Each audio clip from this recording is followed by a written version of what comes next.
right, hey everybody, it's me Taylor again here with the Style Center. If you were here with us last week, we had, the local photographers here with us as well. This is again Chris, Patrick, and Raphael. We're going to keep talking about, some of that Memphis photography scene. So let's jump right back in.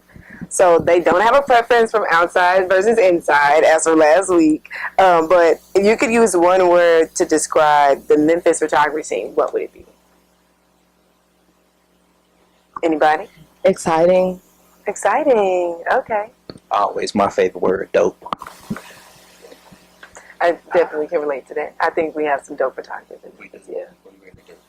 Yeah, I agree with Patrick. You gotta I'm kind of yeah, but I just got back to Memphis. I've only been back for like a year. Okay. So it's kind of I'm kind of getting reacquainted with the scene here.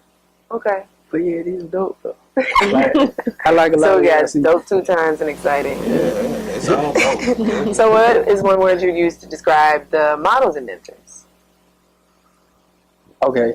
That's a whole different question. Okay. See, this there's maybe 6 like really great models that I work with, and being that I've only found those 6, I work with them continuously. And the photographers that I think are dope, they work with them as well. So there kind of needs to be more models, because it's not a lot to choose from, especially doing fashion. Like, it's not a lot for me to choose from. I let her give her definition. I give mine. I mean, I agree with Raphael because in the fashion industry, there's a certain standard. Yeah. And it's just hard to run into here in Memphis. Though there are a lot of dope models, a lot of dope fashion models, it's a difference. So yeah. It's That's really unfortunate because I know a lot of great models too, and you guys are wanting to work with them, but just because of the constraints of the industry, you can't. It's not always that. What could People it be? not committed to this. You know, and it's just being real. I mean, I can see that too. it can be depressing. That's my word. Depressing? You can have it can be depressing because you're dealing with people don't respect your time. First of all, this is not something that we play with. This is, if I say I need you to be on time, I need you to be on time. Not an hour or 2 later. Yeah, definitely. Not coming into the studio getting your makeup done at the studio when you should have done that beforehand. And a model, to me, needs to work the mirror at home, not come to the studio and then try to figure it out. Right. This need to be something that you practice on. If you're a model, it's just like us being photographers. We take it serious. Right. So you need to model for serious. You need to be in the mirror. You need to work on your facial expressions. Take care of your skin. Make sure your clothes right when you come in. And this gonna sound bad, but I'm sorry. Hygiene. Yeah, I was gonna say that too. Needs to be on point. Done several fashion shows. And all of that is a factor when you're dealing with people. So it becomes depressing to me because I've been in it so long. Yeah. So, but like he said, it's like 6 or 7 real good people that you can just flow with. Yeah. And it should be way more than that. And Memphis has a ton of beautiful people. Yeah. They just don't come out. And like being a black person, I want to shoot more black models. Like, it's my goal to make us look as good as we can. Yeah, and show a diversity too. I'm a firm believer of the statement that visibility is very important. So, like, for example, when people do protests, a lot of people say, oh, well, that's not effective, blah, blah, blah. It maybe is not effective for policy, but it is effective because it is important for visibility. And I think that especially what we are experiencing now as a people, we should definitely be seeing, like you said, more representation of the Memphis model. I agree 150%. So what's more important than in a model, looks or ability? All of the above. Yeah, you can't have one without that. Yeah. I mean, you can train people up because we have done that. It's a tough crowd. I don't have time to train people. Yeah. It's like sometimes we would find like that one, like, went to Smooth King, we seen this guy, he has a cool look. It's like, okay, we're going to start shooting with him and just building him up to be whatever it is he's going to be. And like we did that in Atlanta as well. Like, some people just run across, they have a unique look and they should be in this. They don't know that they should be in this, but they definitely should be in this. and sometimes you just got to coach them through it. And like when we first started out, we was working with a lot of different model coaches. That's kind of how we built our portfolio with agencies that was just starting out. So we kind of just look for people that have unique features and style. Yeah, I tried that once before when I was out. I don't need no pictures. I was like, what, man, but you gorgeous, man. I mean, you should be in. Nah, I don't want to take no pictures. Yeah. You sure? I'll pay for it. Nah, I don't want no pictures. Yeah. I run into that a whole lot in Memphis. Yeah. That's like the thing here. Well, maybe He been in the A, so you know he had the good picks out there in the A. It's kind of rough, you know. The pickings are kind of slim here a little bit. Well, you know, I had experience of both. Like I shot in Atlanta before, and just running into people out in the mall and trying to pull them in. Like, hey, oh my God, you're gorgeous. Yeah. Let's come and shoot. It's either even through the people who know, who have the confidence, or who just like, I don't know you. Weird. Like, you're being weird. I don't know you. So that's probably what you get. It's a little bit. Yeah, this that gray, I think. Right, it's a little bit hit or miss. Like, but here I've had a few successes that I'm really, really proud of as far as finding models that should be in the industry. That went on from here and like went to New York and did some stuff. Oh, that's good. Signed. So it's weaving through all the BS to find the real ones. So it's hard, but Yeah, I'm gonna have to dye my hair. You're gonna get it just for me. And to just add to that, man, if you say you're a model, please be a model and show up as a model. Like, I shouldn't have to tell you every single move that you should be doing. Yeah. Like, that's annoying, and I don't want to shoot like that. Yeah. Like, if I know that you're new and you don't know what you're doing, then cool. But if you saying that this is what you do, I expect you to do what you do. Agreed. So, what's the most difficult part about being a photographer in Memphis then? Models? It's the tardiness with me. I can't stand tardiness. I mean, I can deal with a lot of other stuff, but the tardiness to me, because my studio is downtown. I don't stay downtown. And if it take me 30, 45 minutes to get to the studio, I expect you to be at the studio when I get there. Not, well, I'm around the corner. Rappers do it a lot. I'm right around the block. That's actually 45 minutes. So if they say right around the block, I know I'm finna go home. I just don't want to work with you. I'm good. Because at that moment, I'm already mad.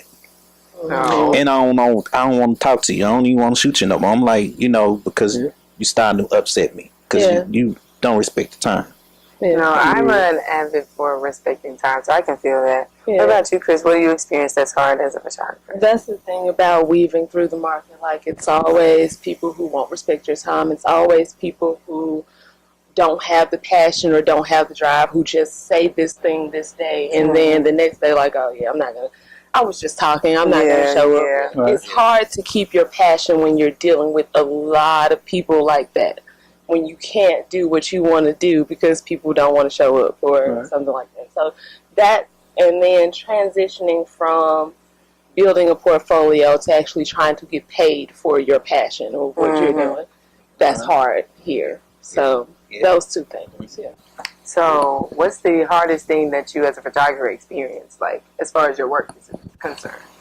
So is there like a hump that you had to get over and you were like, yeah, absolutely. Like, keeping up with the technology, keeping up with newcomers. Like, people come into the game and then automatically know, all the new tech, all of the new transitions, all of the new edits before you do. Being in the game longer and not keeping up is, you got to keep up. Right, you got to keep up. What about you guys? I think my hardest thing was just getting people to pay me what I feel like I deserve. Like, this, I don't really want to take anything less than. And I miss out on a lot of stuff because of that. And I'm okay with it, but at the same time, it gets frustrating. Like, I've actually been homeless because of having that mindset. Like, I'm not just going to take anything. So that's always been like a factor in my work. So you said you've been a photographer for 18 years. So how do you keep up with the technology? Study. You got to look at what's new. I mean, the software keeps changing, the cameras keep changing, everything, something keeps changing. So you have to keep going and just kind of stay up on the different softwares because they making it easier for you to push out a quality photo at a quicker time. It's just you just got to pay what you weigh. The software ain't cheap, but you buy it and then you do what you do. All right, y'all. So we're gonna take another quick break. We'll be right back with the Style Center to talk a little bit more about the photography. So y'all stay tuned. Hey y'all, it's me, Taylor, with the Style Center. Catch us on Wednesdays at 10 p.m. on Comcast Channel 31. See y'all later. So we're back, you guys. My first question is going to be, so what is some advice that you guys would give to a new photographer? I would say practice. If you're passionate about it, pick up your camera, figure out how it works, read your manual, and practice. Go out and shoot something all the time. Mm-hmm. I think that's how it is. Practice, and more so when you first starting out, keep your camera with you. Keep it with you. Keep it with you. Wherever you go, have it, because it's going to make you more creative. When you start just shooting different little things, doesn't always have to be people. You can just shoot odd little stuff. It gives you the opportunity to understand your camera better, the lighting, your f-stops, your speeds and everything, and get out of manual. I mean, go to manual, get out automatic. Yeah. Don't do automatic. Straight manual, learn manual. If you want to be a true photographer, you got to learn manual. I would say, if you're doing fashion, build a team. Like, your team is important. They should be as good as you are. Like, I'm lucky that my wife is my makeup artist and I don't have to deal with a lot of other people. But yeah, definitely build a team. Yeah, I agree. I think it's really important, especially for a fashion photographer, to have a good team. Yeah. Wish I could find a team. You already good. So we've been complaining the whole time about yeah. So now we see why it's so important. Yeah. So this will be my last question. What is something that you know now that you had to learn that you wish somebody would have told you sooner, or that you wish you knew sooner?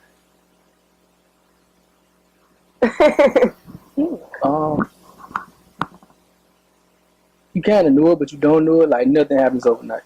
Like, you're gonna fail, but you're only gonna fail if you stop. So just keep going. Like, that's it. Just keep going. I like that. Yeah.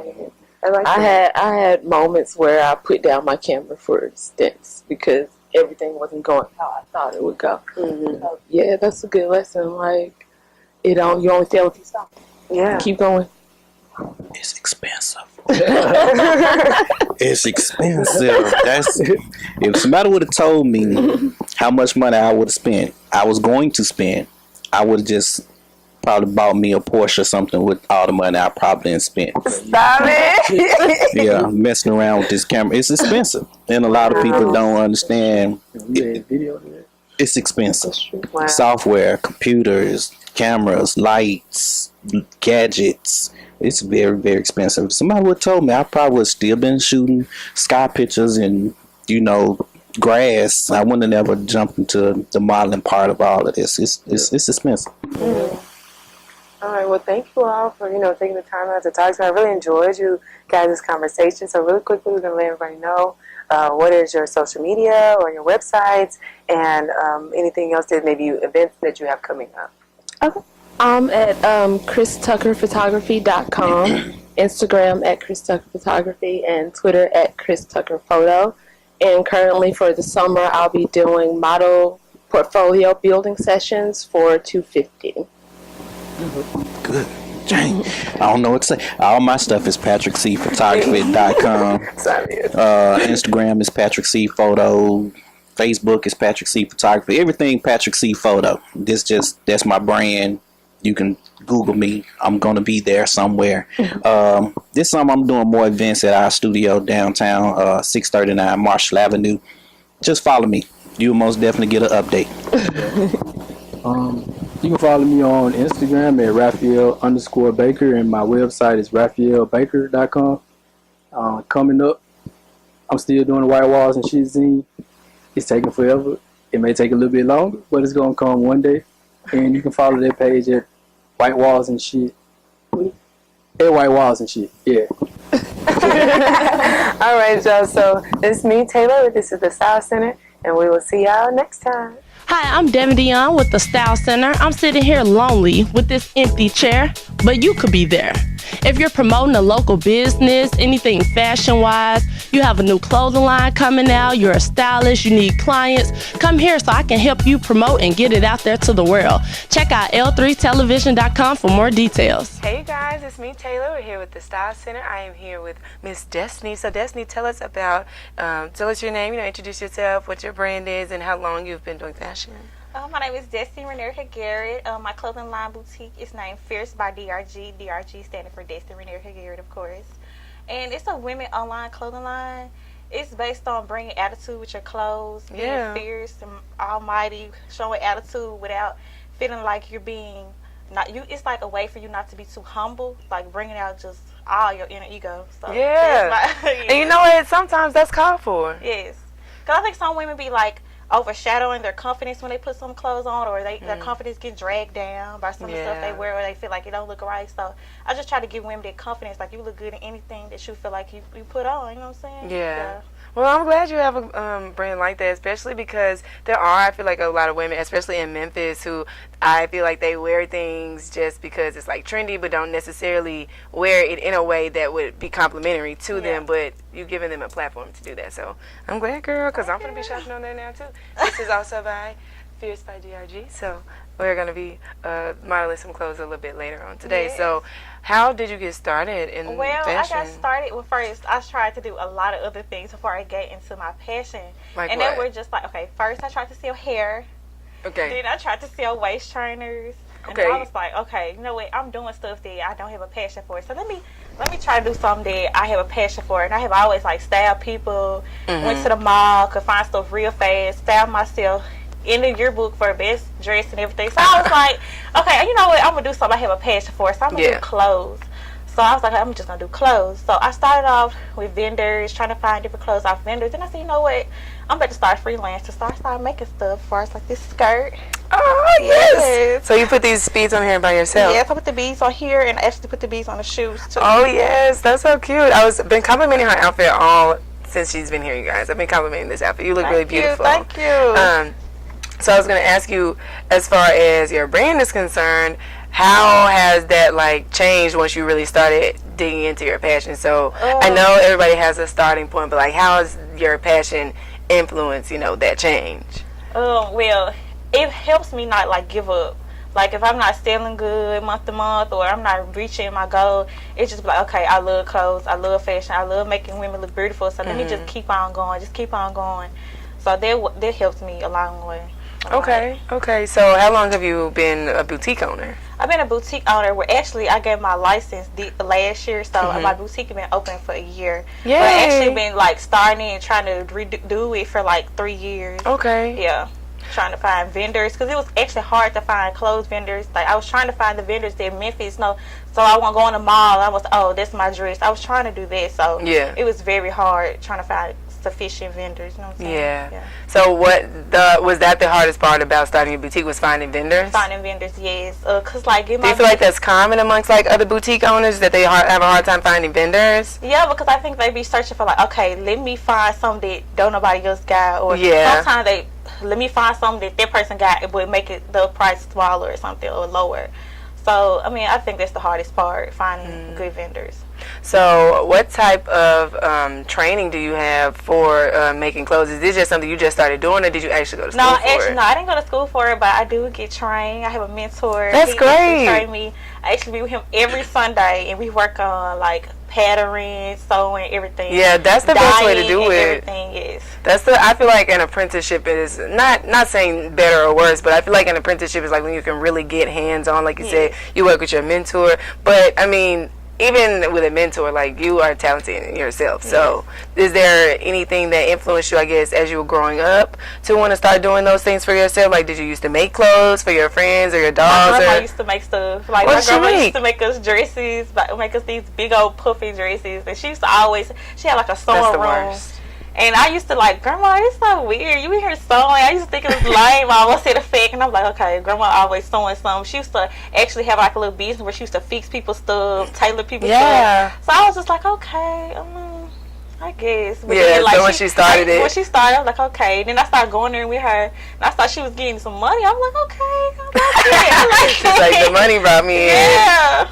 I was like, okay, that's cool. Okay. So how often do you interact with models from Memphis area? Do you get a chance to put your clothes in different types of fashion shows?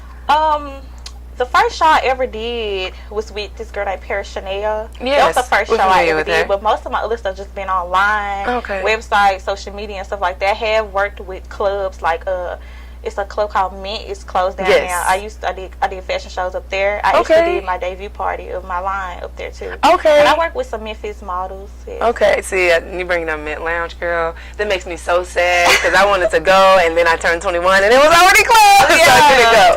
It was good and it was a good environment. Yeah, I felt like it was. I would listen to it on the radio every Friday, but that's another story.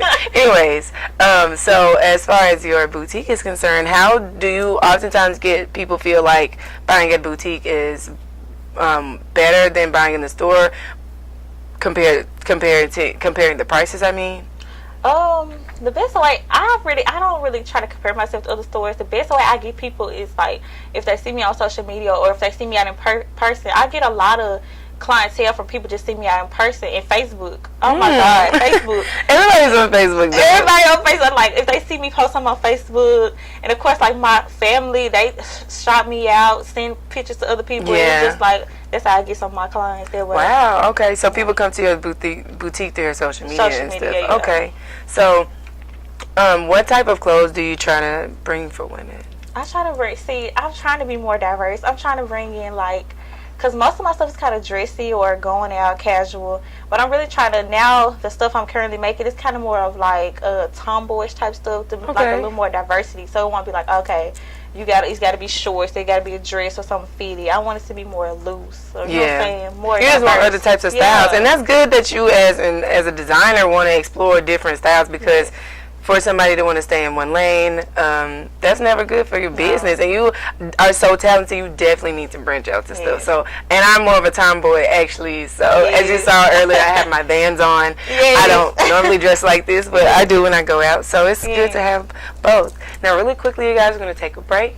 We'll be right back with the next segment. Hey, y'all. It's Taylor with the Style Center. If you'd like to be a guest on our show, go to our website, www.l3television.com. Hey guys, we're here back with the Style Center. It's me, Taylor. We're still here with Destiny. She is going to have all of us be modeling some of her clothes today, so she'll let us know what she's wearing, and then you'll see what I'm wearing, and then we'll have some more models come up. All right. Right now I have on Giselle. It's a two-piece. It has a V-cut, deep cut, so you can see a little skin area. It has collar in the back. Yeah, just a basic look in the back. No back showing. Right here, the sleeves are like a bell bottom with the matching pants. The fabric is satin, and I think this is an everyday going out to the club, anywhere, casual, yes. Alrighty. And we have Aubrey, the blue lace. It's a blue lace romper with a nude undertone. It goes good with any shoe. It's for any event. You can go out to eat. You can go to a fashion show, anywhere you want to go in this romper. Alright. So you guys, we're going to have some more models come up and have some fabulous clothes from her boutique as well and her online store. So y'all stay with us and we'll let you see the next looks. Yeah. Thank you, girl. You look cute too. Alright, y'all. We're back. We're going to have our first model come in. So go ahead and let us know what she is wearing, where we may wear this to, and how you feel like this look, is going to make you feel or represent. I think this look is going to make you look fierce. She has on our chain gang belts. It has chains on the bottom dangling from the belt, black, and it is very chic. She also has on our Aubrey burgundy jumpsuit with our Ava fur poncho. Yes. She has on a nice hat that complements them glasses. Yes. Turn around for us, honey. So how did the outfits get their names? If you haven't noticed, if you go on my website, all of my outfits are named after actresses or rappers that I love. Like Aubrey is actually Drake's name. I'm in love with him. Giselle was one of the outfits I had on earlier. The black, that is Beyonce real. Well, middle name. That's her middle name. Right. And the chain gang, I just saw the chain and I was like, chain gang it is. Yes. Yes. And so, do these type of outfits come in all different sizes? Yes. Like, Well, the poncho is one size fit all. So anyone can get this. And my clothes come from all sizes. It goes in plus sizes all the way down to junior sizes. Okay. Yes. Okay. The belt is one size fit all. And tell us about these shades. So you have accessories as well, right? Yes, I have accessories. The shades, I actually have different colors in them shades. Right there, them are the gold one, the gold brown aviators. I like these because they have a little oval shape. I actually have the one that have the square. So some people call these the bug eye shades. So I love the tint. They're gold. It's really complementing the build very well. Yes. So we're gonna have our next model. Come on. Thank you, love. You look so beautiful. Yes. All right, so we're gonna have our next model. So I love t-shirt dresses like this. So just describe to us what she's wearing right now. Oh, this is my favorite because this one is actually named after an artist, Jean Basquiat. Okay. Yes. I named it after him because it reminded me of some of his artwork. If you look at the detail, it has some of them signs. Yeah. The eye have little faces in there, in his colors. You see the skull, have the little skull over the green skull, and that was all his colors. He was very driven. He used all them high colors. So I love this dress, and that's exactly why I picked it out and named it after him. Yeah. I thought it was different. I thought it would go good with anything, any shoe, any color, because any color could be brought out. Yeah, it has every color in it. So where would you wear something like this to? I would wear these. I would wear this in. Look, I love this dress. I would wear this out to eat. I would wear it to a club scene, a fashion show. It makes dominant fashion statements with this dress. I agree. Yes. And so the back on the detail, I don't know if you guys can see that, but this also has a collar, so you could just wear it as a regular dress, but I love how she has it off of the shoulder, and that gives it even more character, and it doesn't make you lose your body shape. She's still looking shapely and sexy. Yes. So that's what we women look for when we're shopping for boutiques and stuff. So do you have any other things that you would want to say about this outfit? It's a go-getter. It's a must-have. I would put this on anybody. Anybody could wear these. This look good on anybody. Because the thing about this dress is, it complements anybody's shape. You can be small, you can be big, you can be thick. Anyway, and this dress actually come in plus sizes too. Come in bigger sizes. Yes. And it's so versatile. That's what I like about it as well. It's so different. Thank you, love. You look beautiful as well. Y'all look so cute. All of us. I just feel like we all sexy. Yes, I just feel so glad. All of us look so good. All of us look so sexy. So you guys should really check it out. So she has the Fierce by DRG. So Gillis, really quickly, I've had such a great time talking to you today and putting on your beautiful clothes. You look amazing in it. You look amazing as well. Thank so you. let everybody know your social media platforms, where they can find you, and if you have any events coming up that we can look forward to. Okay. My Instagram is Fierce by DRG. My Facebook is Fierce by DRG. I have a Snapchat and a Twitter, and everything is Fierce by DRG. I'm going to be at an event in May the 27th on a Sunday.